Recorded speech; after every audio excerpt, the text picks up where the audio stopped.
I should have seen it, the way she smiled when she lied, the way her phone was always face down, the way her "I love you" felt just a second too late.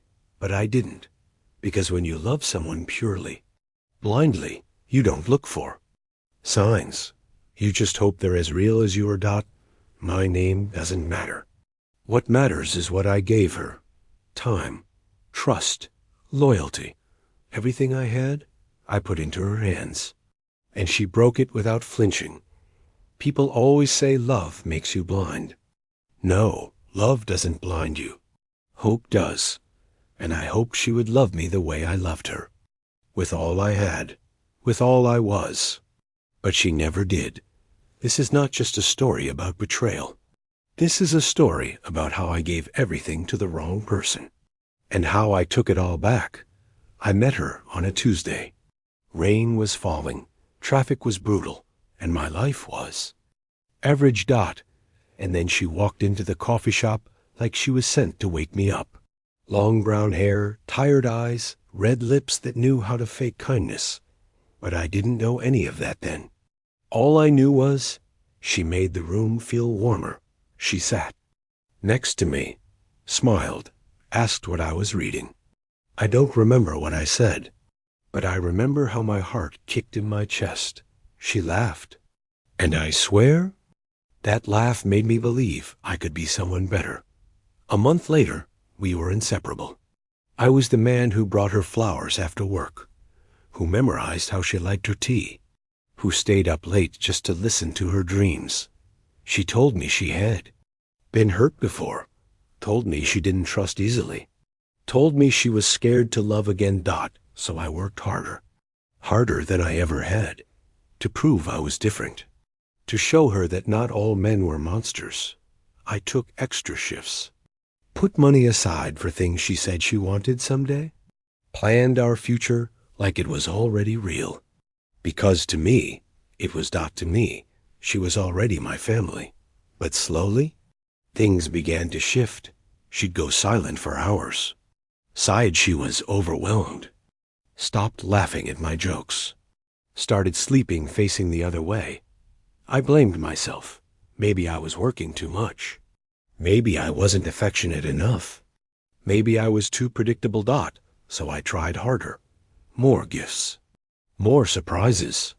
More patience. I even took her on a weekend getaway, just the two of us.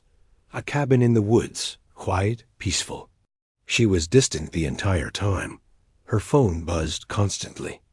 And every time, she looked guilty. But I didn't question it, because love trusts. And I trusted her more than I trusted myself. If only I knew then, that while I was planning a life, she was rehearsing her exit.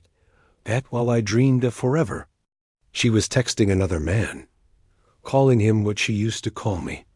She said she was working late. She said her mom was sick. She said she needed space. She lied. And I loved her anyway. But the truth? The truth has a way of finding its way home. And when it came with fire. It was a Sunday.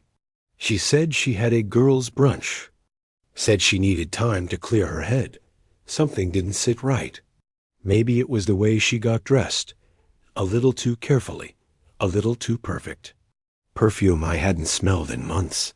She kissed my cheek, not my lips. Smiled too quickly. Closed the door behind her like she couldn't wait to be gone. I sat there, staring at the wall. Then something in me moved. Not jealousy, not suspicion. Instinct. So I followed it. Not proudly, not angrily, just desperately needing to know. Drove slowly. Kept a distance.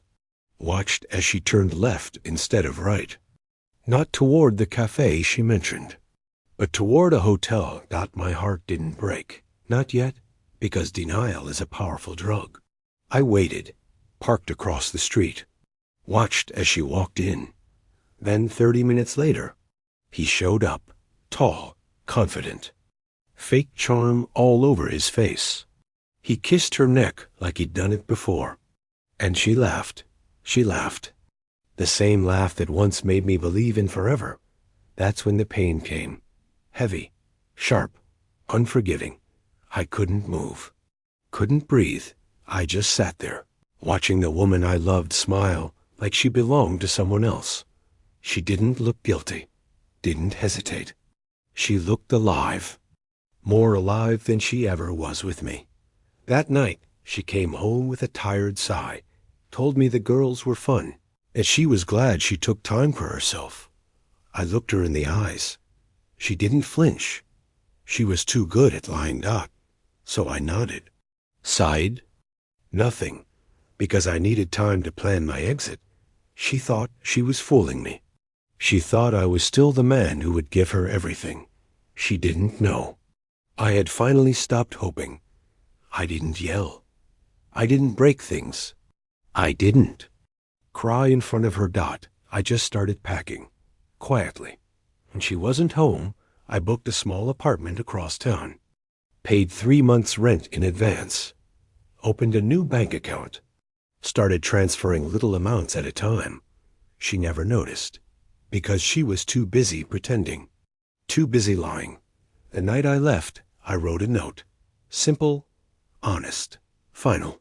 You lead, and I loved you anyway, but I won't love you anymore. You chose this, so live with it. I left it on the kitchen counter. Next to the mug she always used dot, and I walked away. No goodbye, no looking back, just freedom. The silence that followed was beautiful. For the first time in years, I could breathe without tension, sleep without wondering who she was texting, smile without faking it. Dot, it took time, but I rebuilt. Slowly, piece by piece, I focused on work, started going to the gym again, read books that challenged me, met people who made me feel seen. Dot, and then one day I met someone she didn't have to lie to be interesting. She didn't need drama to feel alive. She just was real, gentle, honest. She listened when I spoke. And when she smiled, I didn't feel the need to question it, because it wasn't hiding anything. That's when I knew I had finally come home to myself. Asterisk, months had passed.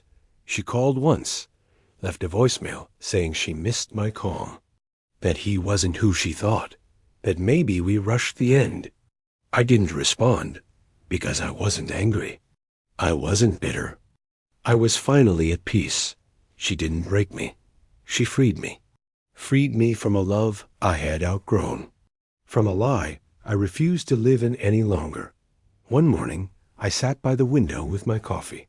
The woman I now loved was still asleep, peaceful, kind. I smiled, not because I had won, but because I had healed. Dot, there was no revenge, no dramatic closure, just growth. I didn't need her to regret losing me. I didn't need her to say sorry, because in the end, she lost a man who loved deeply, who fought quietly, who stayed loyal when no one was watching. And I found someone who saw all of that and chose to stay. Dot, so if you're listening to this and you're hurting, if you've been lied to, used, broken. Let me tell you something. You don't need closure from them. You need courage within you. Walk away, heal slowly, and build a life that doesn't flinch when it smiles. Because one day, you'll look back not with pain, but with power. Not with heartbreak, but with a heart that finally knows its worth. Lead with a smile, but I loved her anyway. And now, I finally love someone who smiles for real, including the one in the mirror. The end.